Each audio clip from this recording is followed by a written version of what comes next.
Today's show is brought to you by SAS Footwear. Making the decision between wearing stylish shoes or comfy shoes should not feel impossible.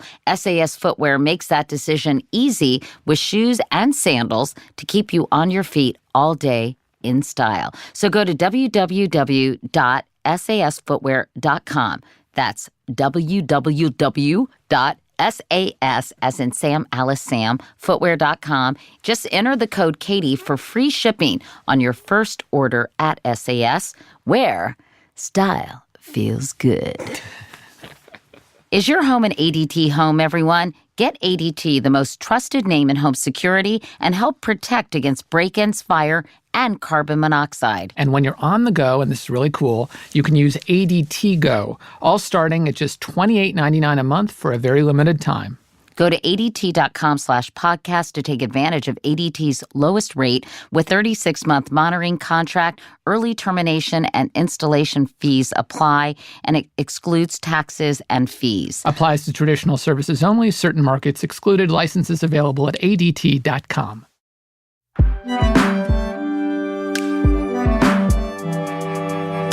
Hi, Katie. Hi, Brian, and hello, listeners. We hope you enjoyed our first dispatch from London last week with Graham Norton, who I think is adorable.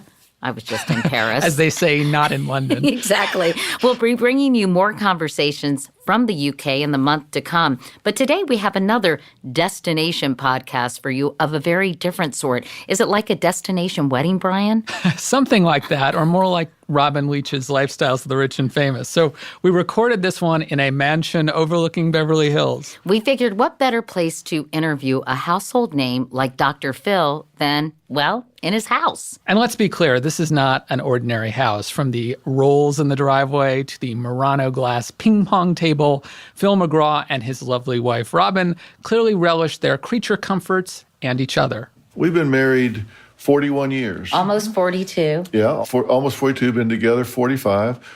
And we just are having more fun than a barrel of monkeys, you know? It's crazy. And we have a good time. And we love it up here. Sometimes we get behind these gates and sometimes we won't leave for a week or 10 days. I was going to say, I don't think I'd ever leave the house if I lived here, believe me. I've got my tennis court here. I got a clay court here, which and is good on the old knees. And you play every day? I play 7 or 8 times a week. Clearly, he's in really good shape. And, you know, while he loves living in this house, it was Robin who first fell for it. She noticed it under construction about a decade ago, and she liked it so much she started driving by every few months to check on its progress. And Phil noticed how much his wife loved this house, so he decided to buy it for her. So he just approached the owner and wrote a check. And when you host the #1 daytime talk show in America, like Phil does, you can just do that. But here's the romantic part, Brian. Phil didn't tell Robin what he had done. He wanted to surprise her. So one day he suggested they drive to the house together just to check out what was going on. And when they arrived, the gate was open. So was the front door. Robin was a little freaked out. She was wary. She didn't want them to call the police. But Phil convinced her to walk with him to the porch. And here's what happened next in Robin McGraw's own words. Well, let me tell it. All right, let her. I'm hiding behind him because, of course, I trust him. He'll protect me. But I said, Philip, okay, I've seen it. Let's calls you Philip. It makes me laugh. I said, but let's get in the car. Let's go. And he goes, you're fine. Let's look. And I'm like, no. And all of a sudden, he flips around.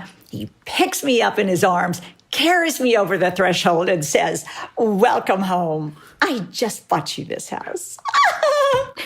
Wow, clearly she gets a little giddy just talking about it. And so when Brian and I asked for a tour of their digs, well, the McGraws were happy to oblige. Have you seen the wine cellar? No, we haven't seen the wine God. cellar. I think it'd take us about a week to see all of the house. We have a wine cellar with the ceiling came from the Tibetan rainforest, from Tibetan monks from the 1600s. It's amazing. Brian, doesn't your wine cellar ceiling, wasn't that made by Tibetan monks, if I recall? Yeah, but in the 16th century. I mean, I think the 17th century ones are just junk, so I refuse that. Just so gauche. Meanwhile, all that wine and even a bar in the house, but both Robin and Phil are children of alcoholics, and Phil told us he doesn't drink. I just resolved early on because I saw what it did with my dad. So did you ever drink? Did you ever try it? I tried in high school. I tried to get drunk in high school, and I would get a hangover while I was drinking. Brian, who needs alcohol? The view from the backyard is absolutely intoxicating. You can walk in the front door and see all the way across downtown because we love the weather out here and we love opening these doors and looking out and just seeing everything that we can. It's spectacular. You have this big outside area and then it leads to a swimming pool, which is beautiful, and a spectacular view. Just your typical American family house. So listeners, it was a lot to take in. We really could have taken you with us for this one. I think they all would have fit in the house, actually. Yeah, I think that's, I don't know what that says about our ratings or their house, or maybe both. They would have been very crowded and very tight, but... Extremely crowded. And when we were done peeking around, Katie and I sat down with just Phil to talk about really everything. This was one of our most thorough and interesting interviews yet, at least in my view. I think you also mean long, so get comfortable, everybody. We had a lot to cover, from how Oprah was instrumental in his success to the critics who are not fans of the medicine Dr. Phil is dispensing, especially because they say he's not a real doctor, even though he does have a PhD in psychology. And in fact, Brian, when I posted a photo of the three of us on Instagram, there were a lot of positive comments, but also quite a few negative ones, too. One person wrote, "This guy is con man, one podcast I'll be missing." Someone else chimed in, "Dr. Phil is an arrogant jerk." And then there was this person who said, "Not stoked about him, but will listen because of you, Katie Couric, and you, Brian I wrote Goldsmith." that one, actually, just to give you a little boost. Anyway, thank you for that. Thank you for holding your nose and listening to that listener. But clearly not everyone, Brian, is a fan of Dr. Phil. But at the same time, Phil's show is top rated and, by the way, is now 16 seasons in, so he's doing something right. So I'll be curious to hear, Brian, if we change any hearts and minds with this episode after people hear a little bit about Dr. Phil's backstory. So we put him in the hot seat for a change and tried to find out what makes him tick. And by the way, what got him into psychology? Long before his TV show was ever a thing, Phil trained to be a psychologist, and he and his dad went into practice together in Wichita Falls, Texas. So I wanted to know, did he always dream of getting into people's heads?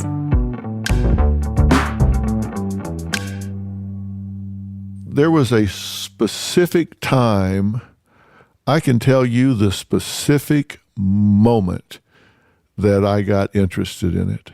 It wasn't something that I kind of warmed to. There was a specific moment in my life that it became a focus of mine. Well, I'm excited to hear about this. What was it? It involved football. And I was in Oklahoma City, and we were on a team that really had a lot of great equipment and great uniforms. I mean, everything was... We had black uniforms with silver stripes. Very Friday Night Lights. Oh, very. And armbands. I mean, we looked badass, I'm telling you. And we thought we were badass. And we had a game rain out, and the Salvation Army had a team, and they called our coach and said, "I know you had a game rain out. Could we come Monday and play a scrimmage game with you?" And the coach said, "Sure." So Monday, they show up over there to play us. 3 pickups pull up, and these kids start piling out of the back. It looked like the grapes of wrath. I mean, and I'm aging myself, but I don't think anyone thinks she grew up with John Steinbeck, but go ahead. But I mean, the kid, for example, that lined up across from me had on blue jeans for football pants, and he had them rolled up so they kind of looked like football pants. He had on loafers for shoes instead of football shoes. He had a button-up shirt, and he had the number 4 on it with masking tape. And I'm thinking, we're in the huddle kind of snickering, like, come on, why didn't he put it on a magic marker? That's going to come off. Well, he didn't put it on a magic marker because that was his shirt. That wasn't his shirt for the day. He had to wear that to school the next day. And so they don't kick off because it's a scrimmage. They just snap the ball. And they snapped the ball. That kid hit me so hard, it still hurts when it rains. I kid you not. Really? They beat us like they were clapping for a barn dance. I mean, I thought it was a track meet. They're running up and down the field. We can't catch them. They probably beat us 50-0. And I remember getting in the car everything hurt. I had dirt in my mouth. I'm looking out of the ear hole of my helmet. I asked my dad, what the hell happened? And he said, well, you just got your ass handed to you, boy. I said, well, I was looking for a little more depth of an answer. And he said, they were just hungry. They wanted it more than you did. And in that moment, even at that age, I was like 12 years old, I thought, if they can do so much with so little, what should I be able to do when I've got good equipment, coaches, a grass field? And I was envious. I walked away from there envious of those kids. I wanted what they had. Isn't that interesting? And here I am envious of these Salvation Army kids because they had grit. They had a burning in their gut. And at that moment, I got focused on studying why people do what they do and don't do what they don't do. I wanted to know. So while all my friends were putting together model airplanes and sniffing the glue, I was in the library trying to read books on motivation and why some people had it and some people didn't. I started at 12 years old. I became fascinated with it, and I've never, ever stopped being fascinated with it. You spent a lot of time as a psychologist studying the treatment of pain. I did.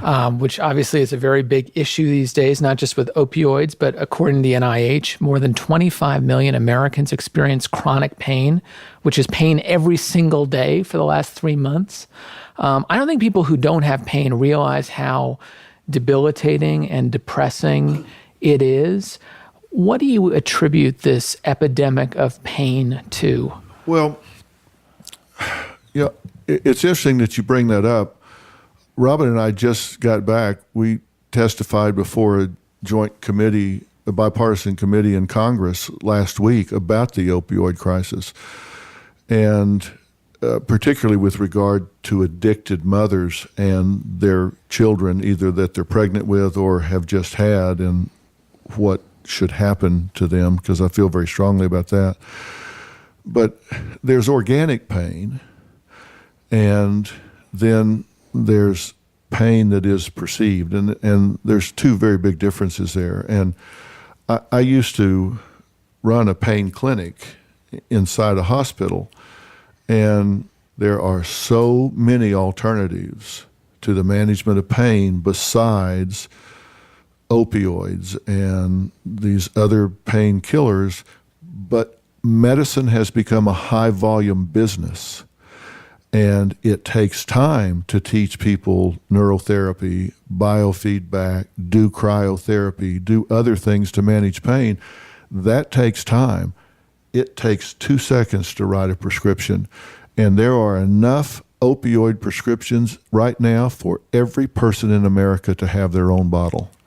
And if you take those pills past the 8th day, you have a 1 in 7 chance of being addicted at 1 year. If you take them at 30 days, if you're still taking them, you have a 1 in 3 chance of being addicted at the end of a year. This is an epidemic. What should be done? When you testified on Capitol Hill, what do you see as the way out of this mess? Well, I think there has to be accountability right now. There has to be accountability. I think the doctors have to be made highly aware of what's happening with these people and the high level of risk for addiction. Look, these doctors, most of the doctors that are writing these prescriptions are well-trained, well-intended, responsible professionals. But they need to be constantly reminded that these patients will ask for more and more and more as long as you'll give them to them. And so they have to have a constant reminder, and they need to give 3 to 5 of these pills, not 30.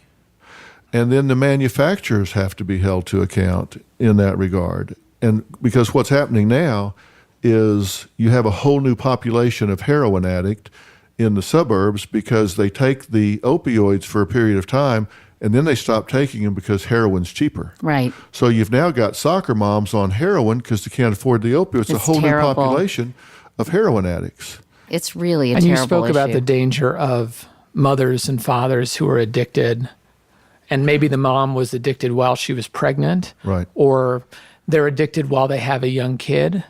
What do they do in that situation? How do we respond as a society to those people? What Robin and I are advocating for is for them to repurpose dollars in the Family First Act, where now the dollars are only allowed to be used for foster care.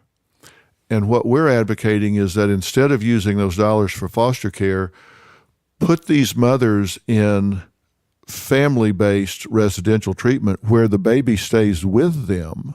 Yeah. And you say, well, why would you leave a baby with a drug addict mother? Well, this may be the only time the mother hasn't been on drugs is while she's in the treatment center. And she might be there 6 months, 7 months, 8 months, but she's there with her baby. And what happens is you're not putting two people in the system. You put one child in foster care, you put a mother in prison or whatever. You can't punish your way out of this epidemic. So if you put the mother and child together in a family-based residential treatment center, the mother's going to bond with the baby. They're less likely to abandon the child later. You're not going to load up an already overwhelmed foster care system, so they just need to free up some of that money and let it go to treatment. You're not going to punish your way out of this. You're going to treat your way out of it. Before we talk a little more about your road to success, Phil, and I know Brian is particularly interested in courtroom sciences, which you co-founded as Brian's a lawyer, but I wanted to ask you about recent events, having just talked about opioid and this epidemic. There's an epidemic of gun violence happening in this country. As I came over to see you today, as Brian and I met you at your house, there was yet another shooting in your home state of Texas, outside Houston, in a town called Santa Fe. Mm-hmm. I don't know the latest numbers, but what last I checked, it was 8 or 9 At students. least 10, I saw. At least 10 students murdered in their high school. And it makes me so upset and so infuriated. And this, of course, comes on the heels of Parkland, which was, just over 3 months ago. Phil, what are we going to do about this? You know, I had many of the Parkland students on my show, and I had some of the Columbine students there at the same time. And there was a real interesting dynamic there because these Columbine students were saying every time this happens, they get re-traumatized. It triggers for them, and they never really got what they needed in the interim. And this is, by the way, almost 20 years ago, because Columbine happened in 1999, because I covered that shooting. And by the way, there was a girl who was interviewed today who was at the school, and she was asked the question that all the reporters asked, did you ever think it could happen here? And her response was so striking to me. She said, yes, I thought it could happen here because it's happening all over the place. I expected at some point there would be a shooting here.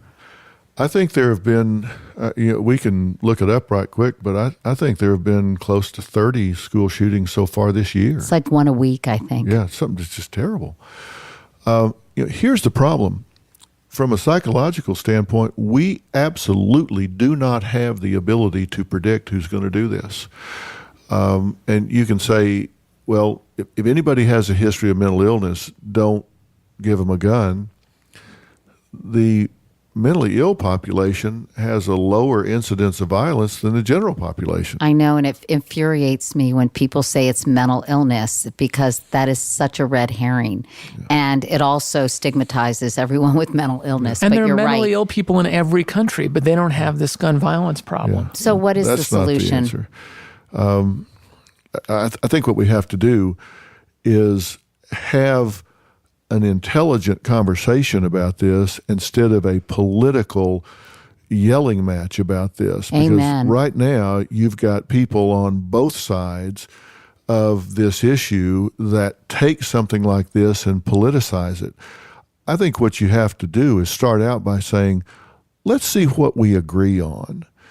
Anytime I'm negotiating with somebody, the first thing I try to do is narrow the issues and say, before we try to resolve our differences, let's see what we agree on. Because when you do that, you often find out that you're not nearly as far apart as you think you are. On this issue, though, Phil, I honestly really wonder for the super extremists, and, 74% of NRA members actually believe there should be more sensible gun laws. But for the extremists who believe there's a slippery slope, and this is the price of liberty and freedom, this is what we have to put up with.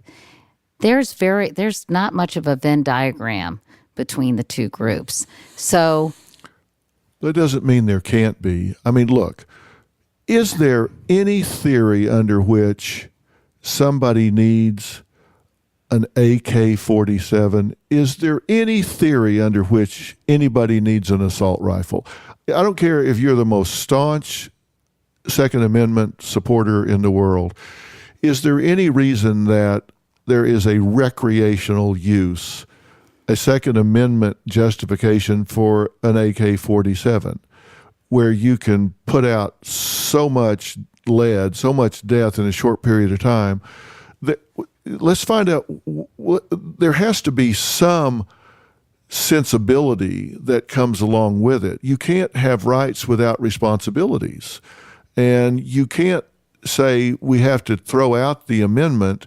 That doesn't mean you can't have some modifications within this. You have people right now that are just they have so much firepower to do so much devastation in such a short period of time that we are setting ourselves up for destruction. That has to change. It absolutely has to change. it's time now to take a quick break. When we come back, Phil tells us about his old gig running a trial consulting firm and how this work led him to the woman who gave him his big break. I'm talking about Oprah, people. That's right after this.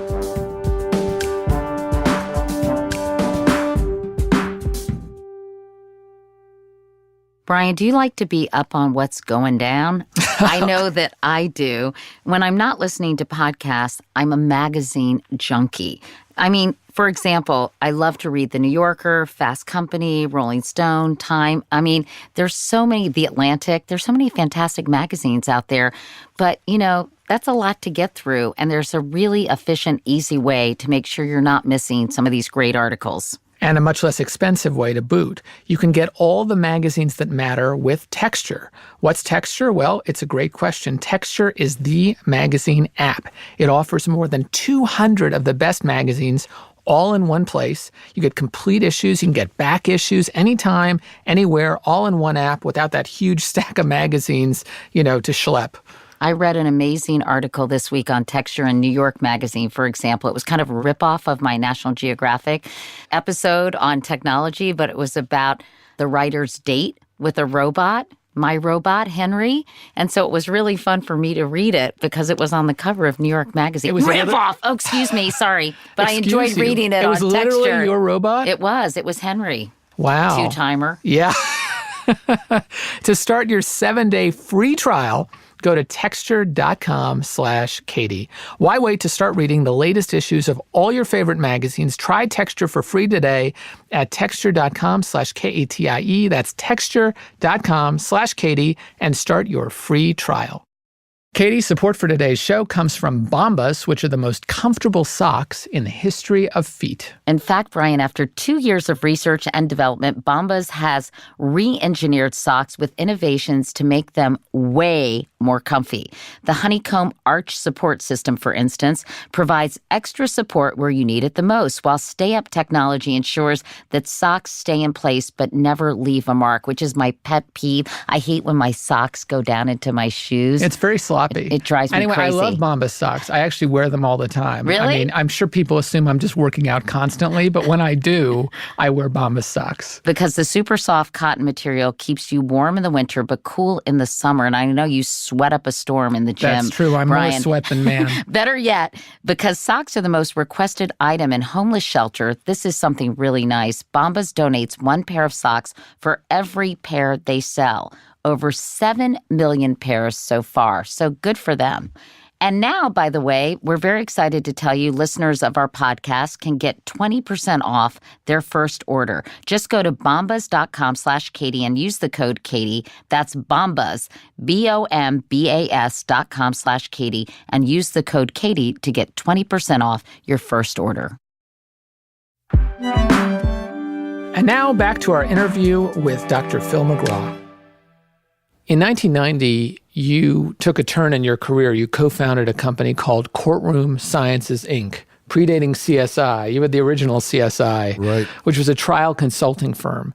Can you explain what that business did, what you did? Yes. Basically, in every situation, if you know what your fact pattern is, you may have 1,000 facts. I'll promise you there is a subset of those 1,000 facts, maybe 10 or 12, configured in a certain way that, if presented, are your best chance of getting home, your best chance to getting to a verdict. And trial science is about finding out of that 1,000 facts, what are those best 12 and who are they best presented to and in what way. And so we always researched cases. We trained witnesses to tell the truth effectively. There's a big difference between telling the truth and telling the truth effectively. And we were very active in jury selection. It's really deselection, but in shaping who gets on the jury and then figuring out what they need to hear to support your case. But do you ever feel that's unethical in any way? Do you feel like it's stacking the jury? It's kind of antithetical to a jury of your peers, because only wealthy clients can afford the services of somebody like that. And that, I don't know, that there's something that just is intrinsically unjust about that. Telling the truth effectively? Not so much telling the truth effectively, but handpicking people who you believe will help your client. Well, that presumes that the other side is not handpicking the jury as best they can. Well, if they have a public defender, probably they're not. Oh, we work with the public defenders a lot. Really? Sure. We did a lot of pro bono cases, but understand they're trying to pick the best jury they possibly can. Do I think it's unethically to do it better? No. No, I don't. Doing your voir dire thing, right, is how you met Oprah Winfrey. It is. So that was back in the day when she was being sued for something she said on her program about mad cow disease, right? So tell us about that meeting. And obviously there was some kismet for both of you. And she had you at hello, or you had her at hello? Well, she was sued. And again, this is a situation where in the court of public opinion, she was sued by ranchers, cattlemen, which was not the case at all. She was sued by cattle manufacturers. These were feedlot people that moved cattle by the tens of thousands through feedlots. This wasn't Joe Rancher out here cowpoking and feeding his cattle. This was the agricultural industrial complex. It was big business, and she made a comment about beef, and cattle futures went limit down on the Chicago Board of Trade that day, which equals billions of dollars, and so she was sued unjustly, in my opinion, and so they took her to trial in federal court in Amarillo, and not a great place to be. Not a great place to be. I was going to say. I remember just as the trial was starting, she leaned up to me and said, I don't see any peers over there. Meaning no black jurors? I don't see any black jurors. I don't see anybody over there looks like me. And 80% of that panel derived income directly or indirectly from the beef industry. Then why couldn't you move to have the trial relocated? Because the judge said no. Oh, I hate that. So did I think it was unfair to help her? No, I didn't think it was unfair to help her. And we worked on that. We mock tried that case several times to figure out what that configuration of facts were. And we worked on it for 2.5 years before trial. And then when it went to trial, we all lived in a bed and breakfast. Myself, Oprah, Chip Babcock, lawyer extraordinaire, her executive producer, Stedman, was there some. We lived in a bed and breakfast out on the edge of town for a couple of months, like the sister I never wanted. But if you're going to have an extra sister, Oprah's a great one to have, right? So we lived together out there and tried that for a couple of months. And ultimately, you prevailed. We zeroed them out. Yeah, we zeroed them out. And we had some great times during that. Did you have a steak dinner to celebrate? No, we had pork dinner to celebrate. But we used to go from the bed and breakfast to the courthouse, and we had to put this big tent up over the portico because there were death threats when we were in cattle country. And so there was a lead car, and then a bulletproof car, and then a chase car, and we'd have to load in. Many a day, and nobody knows this, so it's a little southern way knows. But many a day, that motorcade would pull in there, and there'd be this big flurry, and everybody would jump in and zoom off to court. And about 5 minutes later, Oprah and I would go out the back door and get in my rented Toyota, and we would pull out and drive around Amarillo and go through the mall and look around. Go to Jack in the Box. Exactly, hang out. Do you think Oprah should run for president? I think she is a wise woman that has much more knowledge of international affairs and geopolitics than people would ever imagine. Whether she should run or not, that's up to how much sacrifice she wants to make. But she certainly is better prepared than some. And you'd vote for her? I would vote for her because I know how well she prepares, I know how smart she is, and I know how sincere she is.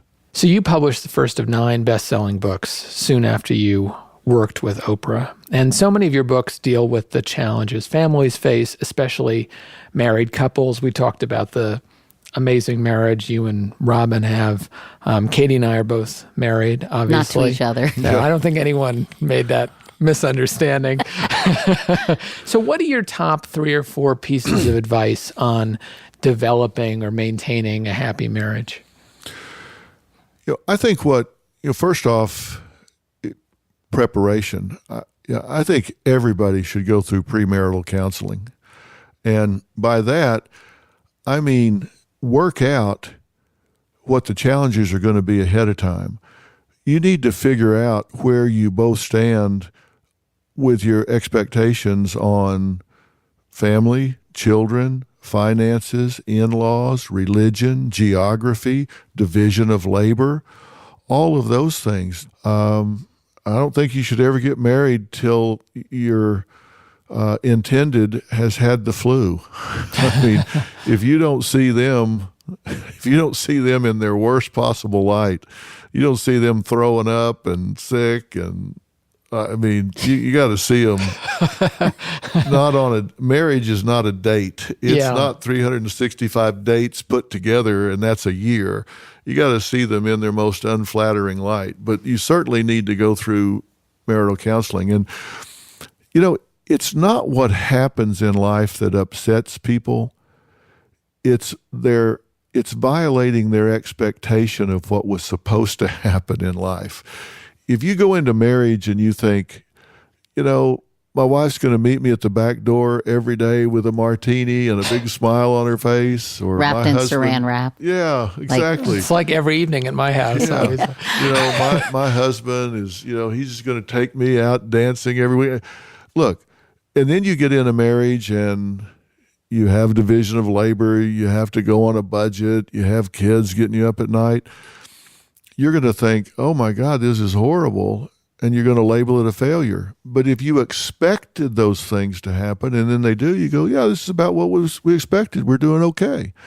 So you have to have realistic expectations. Really important, too, to talk about money, I think, before you get married, because I think that is the number one divider of couples. And to have a really good understanding about people's priorities and how they feel about money, their relationship with it, I think is something that people feel uncomfortable discussing, but not that I'm putting my Dr. Phil hat on, but it seems You're to exactly me right. really, really important. If you talk to the American Bar Association family lawyers and ask them what are the number one reasons people show up for divorce, that's on the short list. Money, sex, parenting. These are things that people clash about because they didn't work it out to begin with. And another big thing is, if you have to stop being all of who you are to be half of a couple, bad deal. Bad deal. You got to let your partner be who they are. And if they got to stop being who they are to be half of the couple, the cost is too high. I couldn't agree more, but I also think a big problem, I've suddenly become a marriage counselor, is that when you take your partner for granted, right? When you sort of stop trying, when you get lazy, I find you have to try to look decent when you're married and take care of yourself. And, sometimes I find that I fall in that trap that I'm like, I can't believe my husband is still married to me. But the way I'm just a hot mess some of the time. And I don't think he cares most of the time. But I think you have to keep trying, I guess is what I'm trying to say in a clumsy way. A relationship, any good relationship is going to be based on a solid underlying friendship. And what do friends do? Friends talk to each other, they tell each other jokes, they laugh, they share their day. And you'll see a married couple that'll pass each other in the hallway, that's all they do. Or they're out at dinner and they're not talking to each other. That breaks my heart. But then you see each of them go to work and they see somebody in the hall and they go, hey, good morning. How's it going? What'd you do last night? They'll put their social mask on and put an effort in at work with somebody that they won't do at home. At least do at home what you will do at work. Oh, you sound like my husband. Well, there you go. You married a wise man. Have you been talking to John Molnar? You married a wise man. John, stick with it. So to return to our episode of This Is Your Life, Dr. Phil. So you became a regular on Oprah's show, and then with her help, you developed your own show. And, I told a couple of people I was going to talk to you. And one thing that came up is how much of your show is entertainment and how much of it is psychological treatment? I mean, how do you think about that question? Well, I have to stop you for a second because you glossed over that real quick. You said, with her help, you started your own show. Yeah, with her help, I started my own show. I spent 5 years on the Oprah show, and she was the most generous, spirited person. I mean, a lot of people wouldn't be that way, particularly when I enjoyed success and there were rating spikes and stuff like that. She would just keep pushing me to the forefront, pushing me to the forefront, pushing me to the forefront. There were times when I would be on the show, she would just go sit out in the audience and put a little table next to her chair and get some hot tea and say, what are you going to do today? I mean, there was nothing, she did everything she possibly could to establish Dr. Phil as a brand, as a personality, just the most generous, supportive person you could ever be. That is so nice. You're right. Many people would be like, wait, he's getting higher ratings. Get rid of him. Yeah. And I mean, I talk to her all the time. I was just with her last week. We spend lots of time together. Now, so I just had to say Fair that. enough. Yeah. Then your next question. I've been asked this a lot, usually intended as an insult. I don't intend it that way. I don't take you that as asking it that way. I get asked it as an insult by people saying, isn't a lot of what you do just entertainment? That's kind of how I get asked it. So, and my answer to them is, God, I hope so. Because if I don't present stories in a compelling way, if I don't present scenarios in a way that really get people intrigued and involved, they're going to go do something else. So I do try to present things in a way that is interesting and compelling. How much of it is entertainment versus psychological treatment? I hope it's all entertaining. None of it is psychological treatment. I think of it as education, and I think of every guest I have as a teaching tool. And when I say it's not psychological treatment, I mean, I'm never under the misapprehension that I'm doing 8-minute cures up there in segment 2.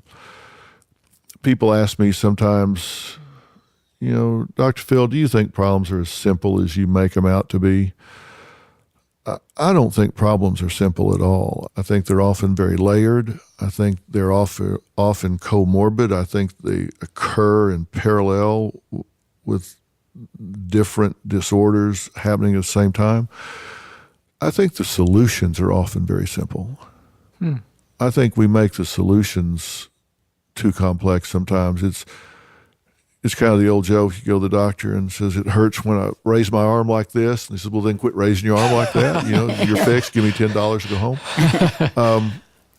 Sometimes there are two pathways you can go when you look at helping someone have a better life. You can go down a psychiatric pathway, a mental illness pathway, or you can go down a behavioral pathway. And a lot of times you can behave your way to success. You can manipulate your environment to success. And then there are other times where you have a brain imbalance. Neurotransmitters are disrupted. You need some biochemical replacement therapy, something of that nature. But a lot of times the solutions, you've just gotten in a situation where you're rewarding bad behavior or you're not requiring enough of yourself. Sometimes the solutions are pretty simple when you step back and think about them, but the problems can be very complex. It must be challenging, though, at times, because you want things to be interesting, you want them to be educational and also entertaining. But do you ever worry that you're being exploitive? And that, to me, would be something that would be in the back of your mind. I know that, we all get criticized when you're in the public eye, but you've been criticized for a couple of things, like having Shelley Duvall on the show when she was clearly having some serious mental issues, or, are there other circumstances when you thought, maybe I went over the line, maybe this wasn't the best use of my skills, or maybe I did exploit this individual more than I should have? I can tell you that I've never done a show where I was insensitive to that or decided I'm just going to do that. I don't care what. I think there have been times when I've looked back and thought there might have been a better way to have done that, or it might have been better to not to have done that at all. Mm-hmm. So sure, I mean, I've probably done 18,000 guests, and there were probably a handful of them that if I had it to do over again, I would have done it a different way or not done it at all. But we approach these guests, I think, very thoughtfully, and we have a real policy in the way we approach it. Like, for example, we won't book anybody that's currently in therapy unless we contact their therapist, explain what the show's about, what we're going to do, and get their permission in writing, or we don't book them, not one time in 16 years. And there have been some therapists that have said no. And we agreed because they said there's something you don't know, and here it is. And we said, absolutely. Or there's something you don't know and we can't tell you. Yeah. Right? That's what I mean. They said there's some things you are not aware of. But, I have an advisory board on Dr. Phil that's made up of the top minds in psychology, psychiatry, sociology, medicine, theology, nursing. A lot of these are editors of the peer-reviewed journals and stuff. And if I have a particularly complex case, I'm able to send this out to them and get their input and feedback. So we have a check and balance system. And so we really are very thoughtful about it. Not always right, of course. But we're really mindful of it and try and do a good job. But are we perfect? Of course not. Is there any one that sticks out in your head where you think, gosh, in hindsight, being 2020, I regret that? Most of the things that I regret are things I didn't do rather than things we did. Like, for example, there was a show recently where a really defiant teen said, she was talking about something, and she said, "Oh, that girl is such a retard." And that's just so offensive to my sensibilities. I mean, that's like an F-bomb to me. And then something else happened, and I was going to go back and call her on that and make certain that people know I don't endorse that. It's not okay to say that. Something else happened. I got distracted. Next thing I know, the show's over, and I realize I let that go by. I didn't. I let her get away with that and implicitly endorsed it. I let that happen. And I hate that. I mean, I really hate that. You couldn't have done it at the end or done a little add-on? I think we did. Yeah. I think we did afterwards, but I should have called her right there. I should have stopped what was going on right there and said, don't. Given how much care you put into the show, and as you just described, Phil, it must really stick in your craw when you get criticized by some of these folks, like a sociologist from Middlebury named Lori Essick. She has said, quote, "Dr. Phil is the modern-day equivalent of the Victorian freak show. Things are packaged as educational and medicinal, but they are really just excuses to show off the most vulnerable people in our society and make us feel better about ourselves." A Victorian freak show? Yeah. I didn't know Victorians had freak shows. I think what she's sort of alluding to is sort of during the Victorian era when there would be circuses with, the bearded lady or, that kind of thing. I mean, that's sort of what I took it as. Yeah. I'm one of those people that doesn't feel the need to be loved by strangers. And, of course, you want everybody to love you. And well, you want them to respect you, and this wasn't very respectful. And I'll promise you, if that person came and spent 30 days with us here and came home with me on Monday night and went through the 250-page book that I have for Tuesday morning show and looked at the cross-sectional history, the longitudinal history, the medical history, the career history, the interviews of collaterals that we do to verify everything, the research section on OCD, if that's what the show's about, or anxiety neurosis or whatever. Went through everything that we do to prepare for that show. I think she would be embarrassed to say what she said. And the difference is I am here Monday night. I do go through that book. So I do know what we do and how seriously we take it. So I don't give my power away to somebody that doesn't know what's going on. On a different topic, I'm curious your reaction to this. For years, there was something called the Goldwater Rule, preventing psychiatrists and psychologists from diagnosing politicians from afar. This started when a bunch of people in that profession did this to Barry Goldwater when he was running for president. And yet, a number of very prominent, respected psychiatrists and psychologists have not met with Donald Trump, but they've said he's delusional, he's paranoid, he's narcissistic. I mean, do you think these people should just shut up about their concerns, or do they, as they believe, have a duty to warn the public about what they believe is President Trump's dangerousness? Well, that's a compound question with about 5 different parts, so let me take them one at a time. They don't have a duty.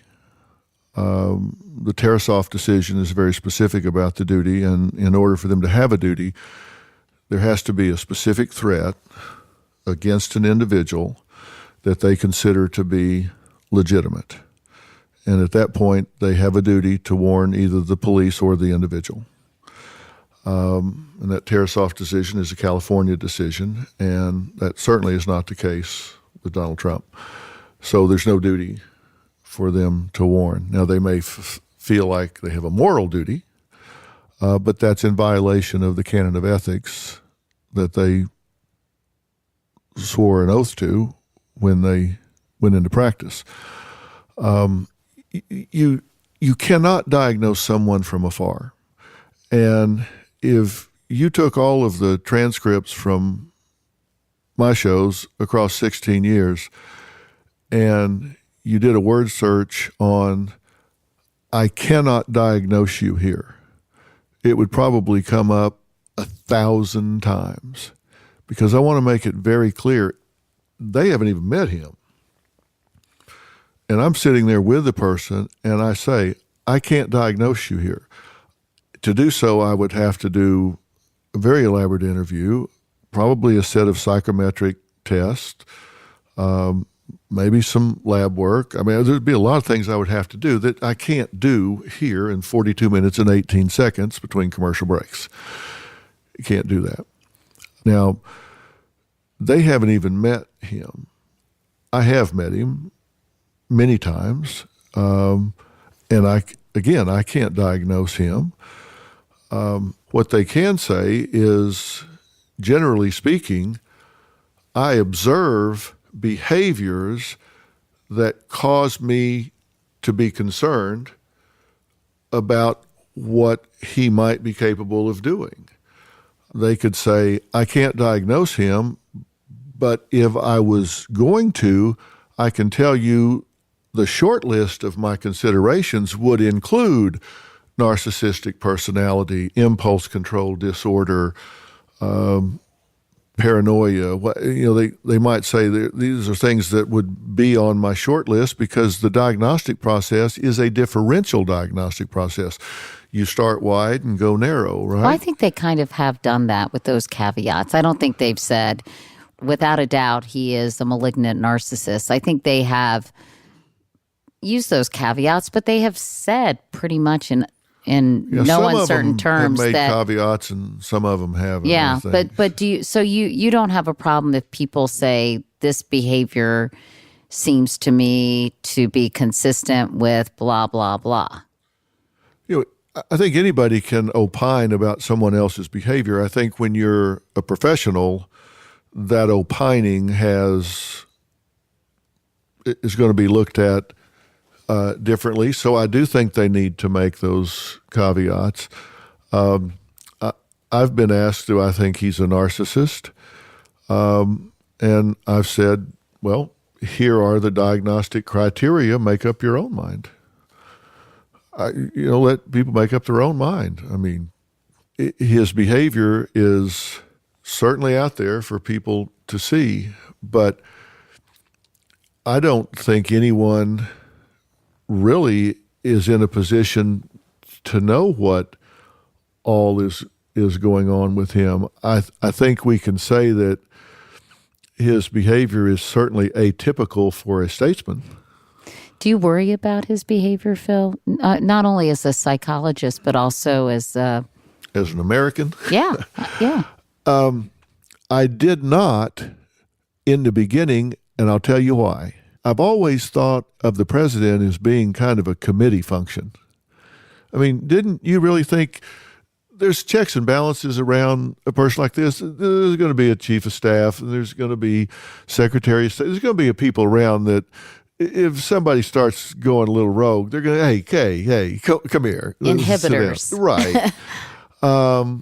I don't have that feeling anymore because it seems like they're rotating in and out of there so fast and are so subject to being fired that I don't have the sense that there is a check and balance system. I don't mean executive, legislative, judicial. I mean just a dynamic. Personalities, yeah. Yeah, just a dynamic inside there that somebody can say, let's pump the brake here and think about this, because I don't think, it doesn't appear to me that there are people in that inner circle where there's mutual respect. Maybe there is, and we don't hear about them, but I don't have the same comfort level that I did before. He's kind of gotten rid of the guardrails. Seems to me. The other thing I wanted to talk to you about before we leave and end up spending the night here, Phil, is the Me Too movement. You know, you've watched this unfold, and it's been a real awakening for a lot of people about gender and about sort of workplace equality, et cetera.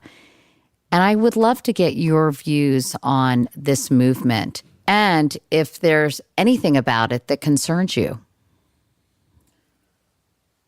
Well, I hope that people don't think that this is a Hollywood phenomenon, because we've been doing shows for 16 years about this power abuse with people from Omaha and Spokane and Cleveland working on assembly lines and in all kinds of jobs. And, you know, we always say rape, for example, is not about sex, it's about power. And, you know, it always gets headlines when pretty people have problems, when famous people have problems. And that's not a bad thing. I mean, if a really famous person, a beautiful woman or a handsome guy contracts a disease or whatever, and it draws a lot of attention to disease. Like Rock Hudson with AIDS, for example. I mean, that can be a really good thing to move the needle of awareness. But this is happening in school systems all over the country. It's happening in factories all over the countries, in grocery stores, in everywhere that there's a hierarchy. These kinds of things can happen. And I just hope that awareness doesn't limit itself to just being a media phenomenon in high-profile situations. I hope people realize that it's more than that. What would you say to men who seem confused by this and to other people who are worried that all bad behavior is being lumped into one big bucket? Yeah. You know, what I hear from a lot of men is that they're taking extreme precaution and saying, I just simply would rather have a male secretary or a male assistant or whatever. And I hope that doesn't create a backlash that causes...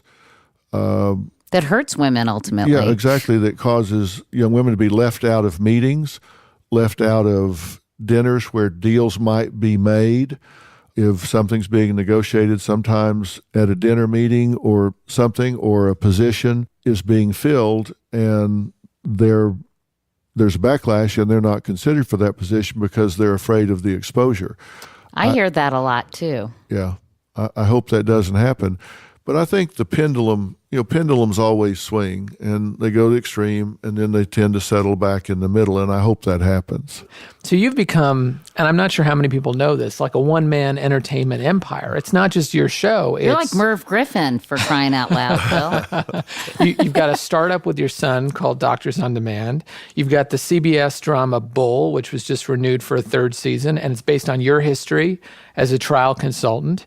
You've got The Doctors on daytime TV, which you executive produce. Why are you doing all this stuff? Well, I think I find this to be an intriguing. I find it to be an intriguing industry, and if you're in, you're in. Go do what you're doing, and we'll produce 1,000 episodes of television this year from Stage 29. We've got another show, Face the Truth, which starts in September, and we have another drama that will go to air on CBS All Access very soon, and a comedy we're working on with Showtime that'll be going very soon. And Stage 29 is your production company. What's a comedy on Showtime? The comedy is just terrific. It's based on a true story. It's Women and People of Color is the title of it, and it is based on a true story of a woman that was an African-American housekeeper that actually, out of the blue, inherits more money than the people she worked for. And so the whole dynamic changes, and they start living in each other's worlds and start to discover how different things are. And it's a much more Norman Lear type comedy that I think is going to be really, really great. So one project stood out to me. You executive produced Daily Mail TV. Right. What motivated you to do that? Well, that sounds pretty tabloid, Phil. Daily Mail is the most... it's the most widely read English language website in the world, right? Yeah. And they file 900 to 1,000 stories a day. What percentage on the Kardashians? And a fair amount of the Kardashians, but they do a lot of really human interest stories. And they've got so many correspondents around the world. And you have something like this tragic shooting. They really approach that from the human angle, not just the 10,000-foot news reporting, but they'll really be on the ground and talk to the people, and they take a real human interest. It's not all celebrity, and it's just really human interest stories. And we've worked with them a lot over the years, and so they really wanted to have a television component to it. So they approached us, and we approached them about that, and then they came back to us and said, we want to do it with you guys. And so we started last year, and we shoot it in New York out of WPIX, and Jesse Palmer's our host, and it's going really, really well. So to wrap things up, gosh, where do we go from here? I guess by asking you, where do you go from here, Phil? I mean, do you think you'll ever retire? You're 67, right? Yes. And playing tennis every day on the tennis court, right? Down the path in the backyard. Right. Is there anything you'd like to do that you haven't done yet? I don't know. It's probably something I don't know about, but I am so blessed in that I have the opportunity to work with both of my boys every day. Jay is involved in television and production, and then he has a number of companies, Silicon Valley based, and he travels around a lot, but I have an opportunity to work with him every day. And my son Jordan, who's a musician, I work with him in the music business, so I get to see and or talk to them at least 3 or 4 times a week. And I mean, how lucky is that? And we laugh and have a great time, and I love that. And I bet they teach you too. Oh, There's my something gosh. called reverse mentoring. Well, where let me tell you, the world is so different, and Jay works with all these venture capitalists in the Silicon Valley and all, and Jordan in this music business with Spotify and all these things that I know nothing about, and he's really great at. I learned so much from them, but that's what will keep me from ever retiring, is just having the chance to work with both of them and have a good time. And love having those grandkids over here. They don't live far away, so we get to have them. So I'm having a good time. So as long as I'm healthy and feeling good, I'm going to keep doing what I'm doing. And if you had to offer one piece of advice to our listeners, what would that be? I think we all have a personal truth. That's what we really believe about ourselves when nobody's looking and nobody's listening. I'm not talking about the social mask. We all put that on and go out there every day and put our best foot forward. But we all have a personal truth. And I think it's so important to know what that is, because we generate the results in life we think we deserve. And I grew up with a really damaged personal truth. Because my dad was an alcoholic, we were poor, utilities were getting turned off, and, violence in the home. And you feel like second class. And if you have a damaged personal truth, you got to admit it and work on repairing it, because you want to generate good things in your life. And days turn into weeks, and weeks turn into months, and months turn into years, and you look back and say, why did I settle for less than I really wanted? And I think people do that a lot. So I really encourage people to really, if they've got things about themselves that bother them, admit it, put it on your to-do list, fix it, and watch what happens in your life when you do. Well, that's a nice way to end. Dr. Phil McGraw. Well, Katie, we're going to have to keep meeting like this. We've been doing it for a long time. It's so fun. You're such a pleasure to talk to and to listen to. Well, thank you guys. I appreciate it. A huge thank you to Phil and Robin McGraw for hosting us in their extraordinary home, and my usual thanks to the Stitcher folks who helped make this show happen, from soup to nuts. Gianna Palmer, oh, that makes me hungry, Nora Ritchie, and Jared O'Connell. Also, thanks to our dream team over at KCM, Katie Couric Media, Allison Bresnick, Beth DeMaz, and Emily Bina. Katie and I are the EPs of this show. Mark Phillips wrote our theme music. We cherish your ratings and Cherish reviews. them. Cherish is the word I Are you going to use sing to apply. Cherish? Cherish is the word I Oh, that wasn't the one I was use thinking to of. The Madonna one. Cherish, you know. This shows our age difference. I'm singing The Association. You're singing Madonna. That's true. We're both old. We appreciate everything you do over at Apple Podcasts, reviews, ratings, etc. Please subscribe to our show if you haven't already. You get every episode as it comes out, and it helps us spread the word. We love it when you come back week after week. So that's all for us. We'll be back next week with more from our trip to London. Cheerio! This summer, step up your grill game with the revolutionary and delicious Beyond Burger. The mouthwatering masterpiece is the only plant-based burger that is so meaty. It's sold in the meat case at your local grocery store. Packed with protein, it's better for you and better for the planet.